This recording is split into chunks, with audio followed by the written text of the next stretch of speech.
Assalamualaikum warahmatullahi wabarakatuh. Berjumpa lagi dengan saya, Dr. Akal ya, di channel kesayangan kita, Debat Panas. Channel yang menyajikan informasi seputar dunia debat yang panas dan cadas tentunya ya.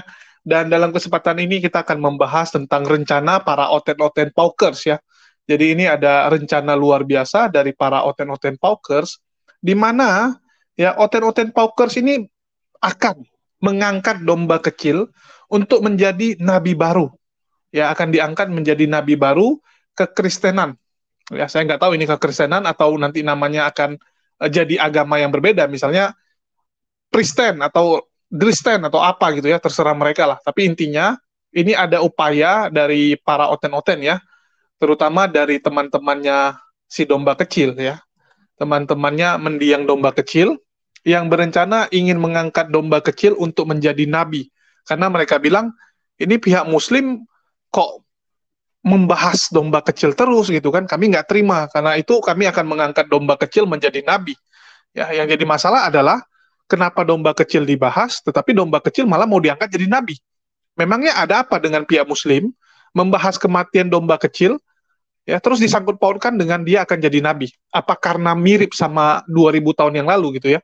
Mirip sama Yahudi gondrong 2000 tahun yang lalu, di mana dia mati ya terus diserang gitu kan, kematiannya itu diserang oleh pihak-pihak Yahudi, ya jadinya mereka mengangkat dirinya menjadi, mengangkat si Yahudi gondrong ini menjadi nabi. Ya mungkin dia melihat sama gitu kan, ini pihak muslim membahas domba kecil, menyerang domba kecil, karena itu kita angkat saja domba kecil jadi nabi.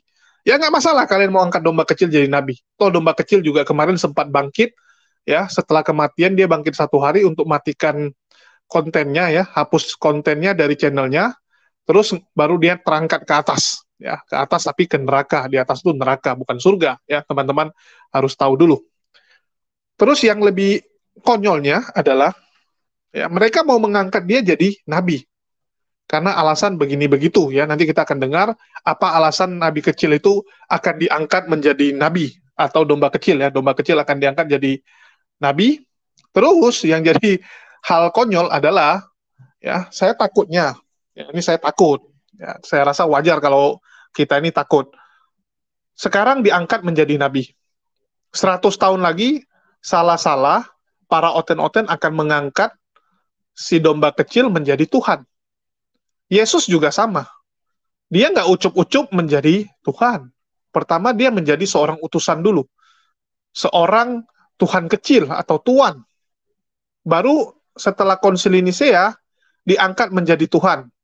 Saya takut domba kecil diangkat menjadi nabi sekarang, beratus tahun kemudian, atau mungkin cucu cicit dari para oten-oten paukers yang mengangkat domba kecil ini, akan mengubah status mendiang domba kecil menjadi Tuhan juga. Nggak terlepas kemungkinan hal tersebut. Karena segala hal bisa terjadi. Apalagi ini dalam dunia oten. Ya, segala hal bisa mereka lakukan untuk mengangkat orang lain. Jadi bagaimana rencana para oten-oten ini untuk mengangkat domba kecil menjadi nabi dan 100 tahun lagi akan diangkat menjadi Tuhan? Kita dengar dulu ya pemaparan dari salah satu oten-oten yang cukup ya disegani ya di pihak oten, dan istilahnya nih salah satu oten yang luar biasa lah kalau di pihak oten ya, jagoan mereka juga ini. Sampai siang hari, dari malam sampai pagi. Tunggu, ini kok ada suara ini? Oh, ini ada suara dari sini. Oke, kita tutup.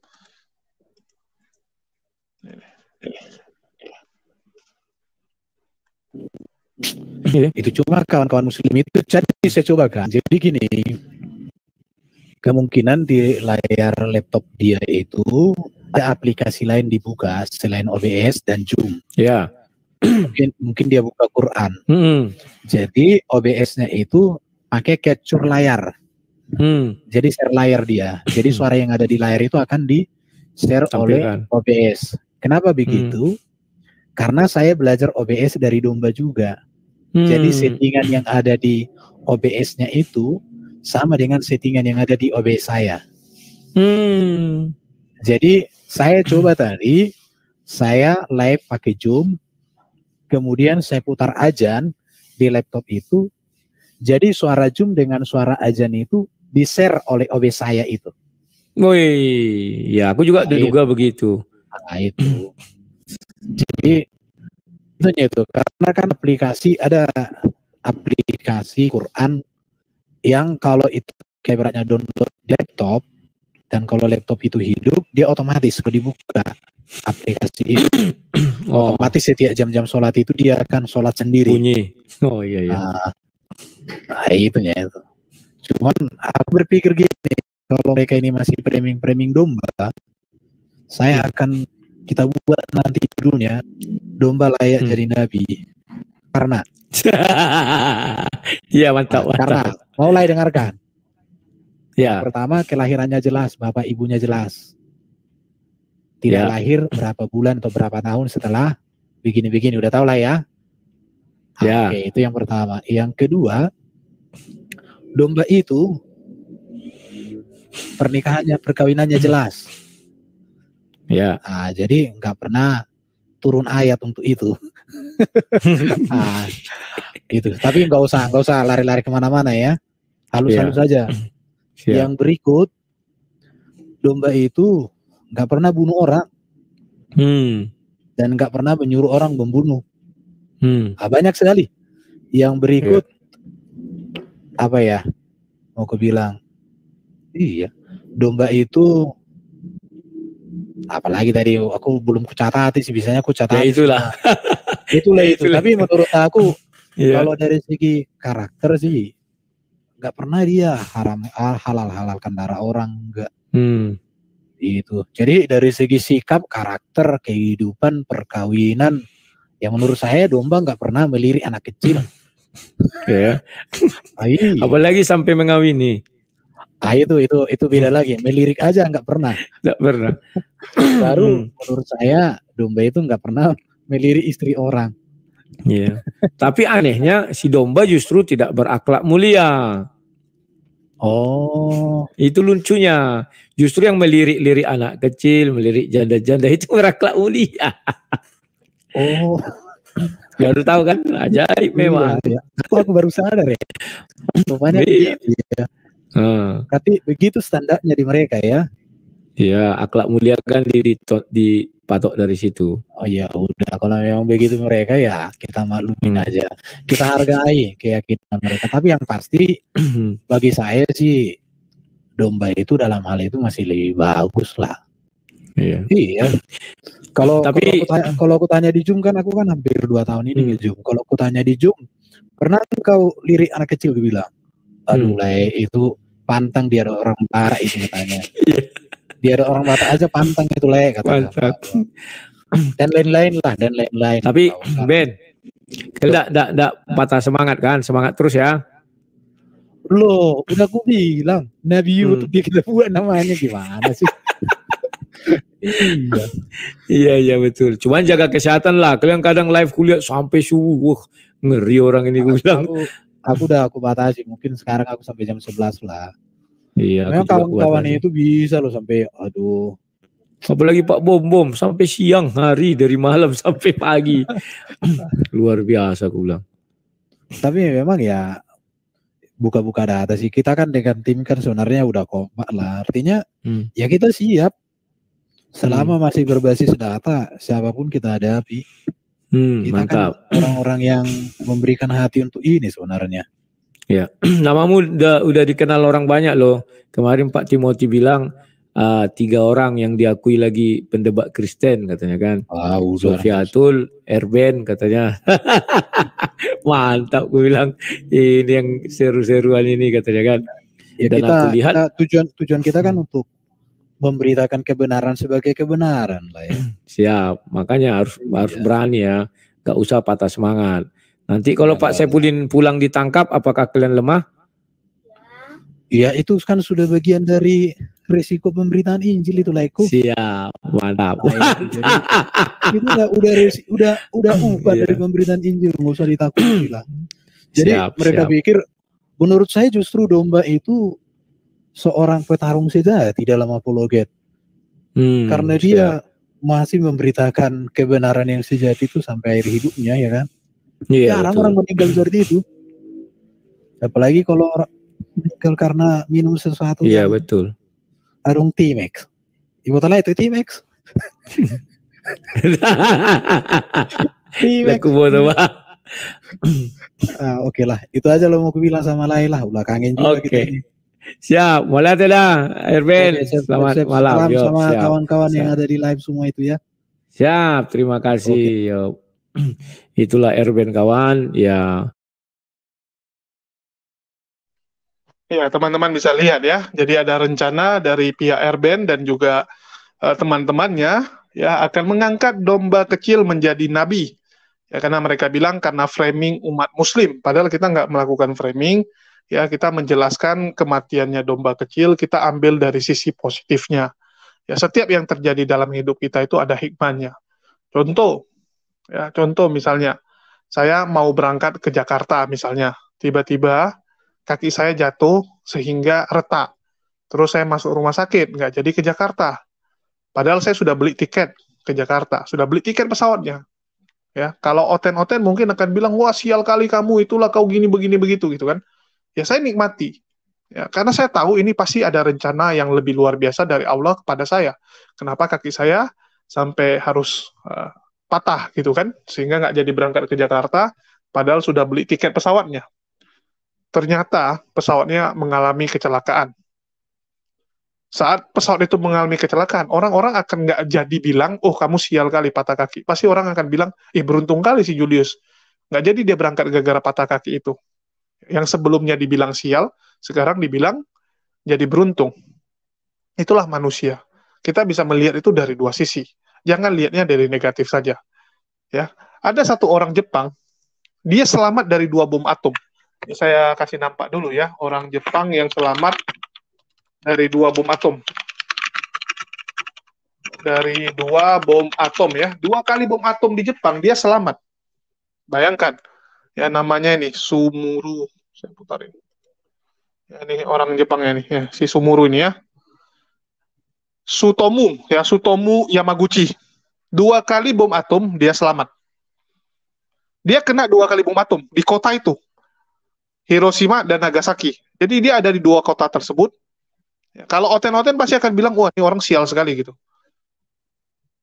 Ya, dia terkena 2 kali bom atom. Orang kena sekali udah sial, dia kenanya 2 kali, bayangkan gitu. Ya. Dia kena di Hiroshima dan Nagasaki. Jadi kena sekali bom atom itu udah sial. Ini dia bisa kena 2 kali. Itu menurut oten. Tapi kalau menurut orang yang percaya Tuhan, orang yang positif seperti umat Muslim, ya kita bukan bilangnya dia sial. Dia beruntung bisa 2 kali selamat. Ya siapa yang bisa selamat 2 kali dari bom atom, coy? Dia selamat. Kalau oten bilangnya sial, kalau kita bilangnya beruntung. Ya sama kayak tadi saya bilang, kita harus lihat positifnya. Domba kecil meninggal itu sebagai bentuk teguran kepada kalian. Harusnya kalian bersyukur, bukan kami yang kena ya. Contohnya si Erben, harusnya dia bersyukur. Untung bukan dia yang mati. Ya, untung bukan dia, karena cara hidupnya mirip. Begadang sampai pagi, kurang istirahat, ya, memforsir jantungnya, memforsir otaknya itu untuk debat terus gitu. Ya debat terus itu kan tegang gitu, saraf kita tegang terus, tambah kurang tidur, ya lewat. Banyak orang seperti itu. Contoh, kita lihat di luar negeri, banyak anak-anak itu main game sampai lupa tidur. Main game sampai lupa tidur meninggal, banyak. Kalian searching aja itu, orang-orang yang main game sampai meninggal, sampai nggak tidur dia ya, karena main game terus non-stop. Ya. Terus si Erben gaya-gaya bilang, oh kami kasih hati, nggak usah takut, kita nih pendebat yang memberikan hati untuk berdebat. Apanya? Itu kan cari duit. Mereka ini pejuang-pejuang AdSense, pejuang donasi. Kenapa live-nya dilama-lamain? Contoh si debat domba kecil ya. Domba kecil live-nya bisa 12 jam. Erben juga sama, live-nya bisa lama. Pak Bom-Bom ya, tadi dibilang juga sama Rudy Yohanes, Pak Bom-Bom, itu bisa sampai siang, dari malam sampai besok siang. Ya inilah pejuang-pejuang cari makan, cari duit. Dari iklan Google, ya, iklan AdSense dan juga donasi. Jadi kan nomor rekening ditaruh, kalau nomor rekening ditaruh nggak live, nggak ada video, ya nggak ada yang tahu nomor rekening itu. Jadi mereka tuh pejuang itu sebenarnya. Jadi jangan bacot lah. Ya seakan-akan kita ini memperjuangkan kekristenan. Dari mana kalian memperjuangkan kekristenan? Kalian tuh penghujat. Kalau perjuangkan kekristenan, contohlah Gilbert Lumondong, Philip Mantova, ya, Andi Simon, terserah lah dia mau nipu sana, nipu sini. Tapi itu dia nggak pernah singgung agama lain. Clear gitu ya. Terus dibilang, pantas jadi nabi karena kelakuannya pertama, kelahirannya jelas. Dari mana kamu tahu domba kecil kelahirannya jelas? Muka domba kecil aja dia nggak tahu. Ya, siapa itu nama asli domba kecil, Erben belum tentu tahu. Apalagi kelahirannya, ada dikasih nampak akte. Saya baru tahu ada pendebat yang main pamer-pamer, oh ini akte lahirku, aku jelas ya. Nggak ada. Ya, terus kedua, perkawinannya jelas. Dari mana? Domba kecil nikah kau datang. Ya. Terus ketiga, nggak pernah membunuh orang dan menyuruh orang membunuh serta melirik anak kecil. Inilah saya bilang otak-otak tai ya, saya bilang ya. Para pendebat Kristen tuh otaknya itu nggak berfungsi. Mereka harusnya lihat lagi nabi-nabi yang ada di Alkitab mereka. Mereka tuh nggak pernah bercermin dengan nabi-nabi mereka. Itu kalau nabi-nabi mereka mendengar apa yang mereka hujat kepada Islam, ditamparin ini. Pendebat-pendebat Kristen itu ditamparin satu-satu sama nabi-nabi yang ada di Alkitab. Contoh Nabi Musa, ya, sama kita bilang Daud. Ya, pertama masalah kelahiran Daud. Pernah nggak dicatat kelahiran Daud itu kapan? Nggak ada. Apakah kita bisa bilang, oh karena nggak dicatat kelahirannya nggak jelas? Nggak bisa, coy. Ya, nggak tercatat belum tentu bukan karena nggak jelas, tapi bisa jadi karena memang nggak mungkin dicatat, karena saking banyaknya kalau mau dicatat. Penuh itu. Kitab suci itu bukan mencatat yang gituan. Kecuali ada kejadian penting, baru dicatat. Saat kelahirannya ada momen-momen penting, baru dicatat. Kalau nggak mungkin. Ya. Terus bagaimana Daud menikah? Apakah dicatat kronologisnya? Yang kita tahu Daud punya istri lumayan banyak. Apalagi Salomo. Berapa banyak istrinya? Bagaimana Daud mengingini Bathsheba? Ya, menginginkan istri orang lain. Bagaimana Daud membunuh? Apakah Daud nggak membunuh? Goliat itu kan dia bunuh. Dia memerintahkan pasukannya untuk membunuh kota-kota lain, kerajaan-kerajaan lain. Ada perintah dari dia, tapi itu dalam ranah perang. Ya, jadi standarnya itu diperjelas dulu. Kalau mau menyerang atau sarkas kepada Islam, cermin dulu nabi-nabi yang ada di Alkitab bagaimana. Kalau nggak, kalian nanti ditamparin. Nabi-nabi kalian sendiri, kamu percaya misalnya Musa itu nabi, kamu percaya Daud itu nabi, mereka yang nampar kamu, bukan kami yang namparin.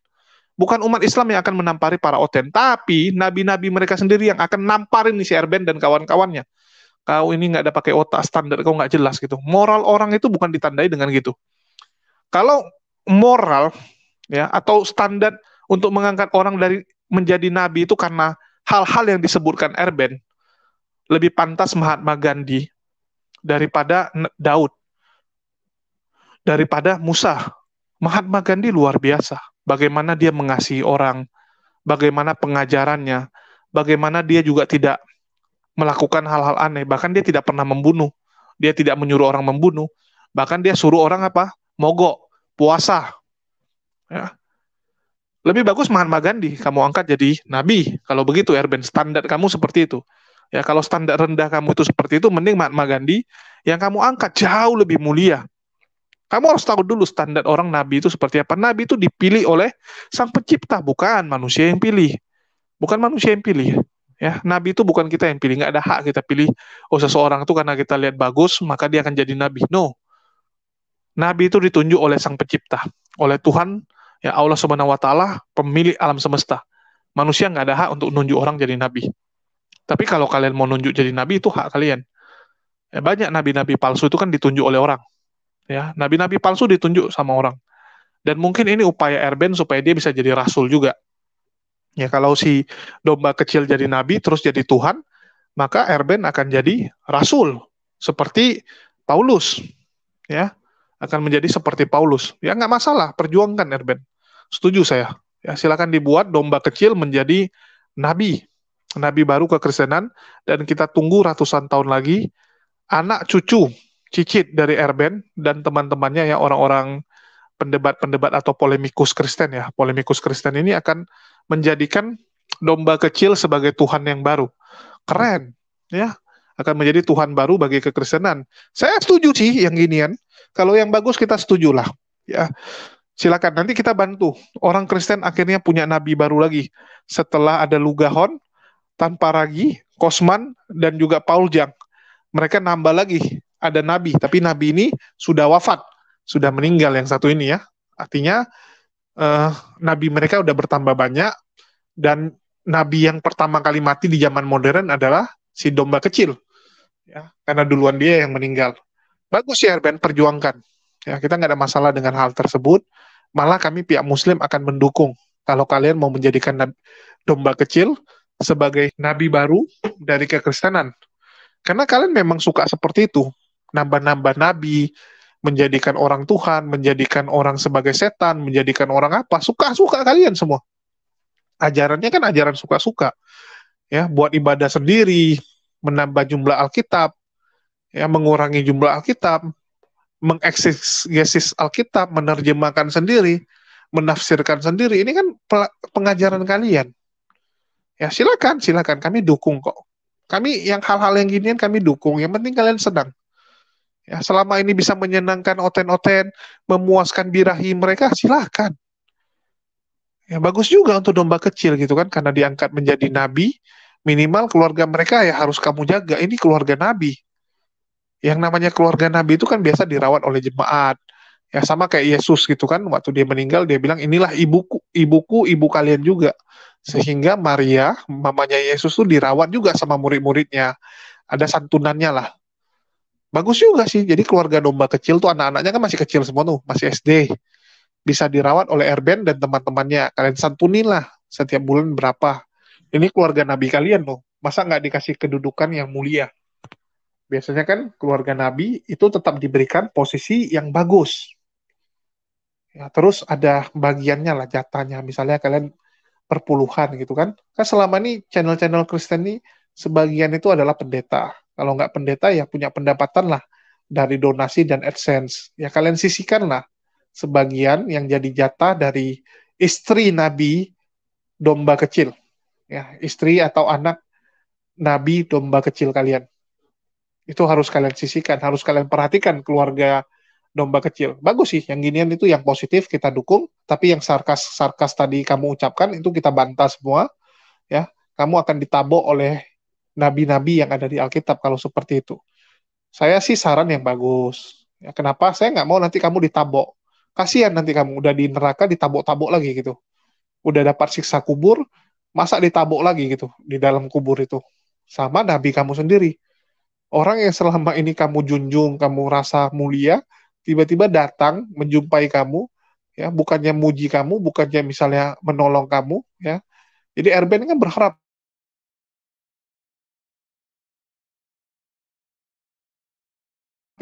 tiba-tiba ada Musa datang gitu kan, orang sampingnya bilang itu si Musa, itu Nabi Musa.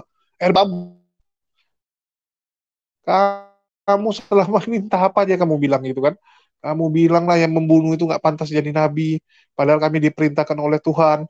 Ya, ditabok gitu, dicucuk nanti pakai pisau, ya, pakai pedang juga gitu, si Erben ini. Dan teman-teman oten-oten lainnya ya, sama sih mereka, satu jenis. Dan Erben sudah mengajak Rudi Yohanes untuk mengangkat domba kecil menjadi nabi baru. Harusnya si Rudi semangat dong, ya, semangat, dukung gitu. Terus terakhir dibilang masalah mati diminum racun. Ya, mati minum racun, setahu saya, Yesus itu kan terakhir dikasih satu, apa tuh, arang ya, karang anggar, apa namanya, ada pokoknya dikasih minum lah. Ya, Yesus saat berkata haus dikasih minum, terus nggak lama kemudian dia meninggal. Kalau Pak Henbancai bilang itu miras oplosan. Ya, Pak Henbancai yang lebih ngerti kalau masalah yang miras-miras oplosan gitu. Jadi silakan kalian cek, ya. Bagi oten-oten silakan juga angkat jadi nabi. Kami akan dukung. Kalau perlu kita buatkan duluan, biar oten-oten tambah semangat untuk mengangkat nabi kecil, domba kecil ya. Domba kecil menjadi nabi kecil yang baru gitu. Ya, biar bisa sejajar dengan Luga, Tanpa Ragi, Kosman, dan juga Paul Jang. Soalnya kalau yang gituan jangan lupa juga daftar kepada ketua perkumpulan nabi-nabi Oten. Ya, kalau nggak salah Luga Hon itu adalah ketua perkumpulan para nabi kekristenan. Ini saya harusnya undang dia ya. Ini gimana sih? Oke lah, nanti saya undang dia juga untuk bahas masalah pengangkatan domba kecil menjadi nabi baru. Apakah Luga akan setuju atau Luga tidak setuju kalau domba kecil diangkat menjadi nabi. Nanti kita akan bahas itu dengan Lugahon ya. Kita tanyain juga, dan di lain kesempatan kita akan bahas yang lain juga. Makasih nih buat teman-teman ya. Silakan kalian tulis pendapat kalian. Kalian setuju nggak kira-kira domba kecil ini jadi nabi baru kekristenan? Ya, Silakan kalian tulis pendapat kalian dan alasannya kenapa kalau setuju dan kenapa tidak setuju. Makasih buat teman-teman semua yang udah nyimak. Di akhir kata saya ucapkan wassalamualaikum warahmatullahi wabarakatuh. Sampai jumpa di lain kesempatan.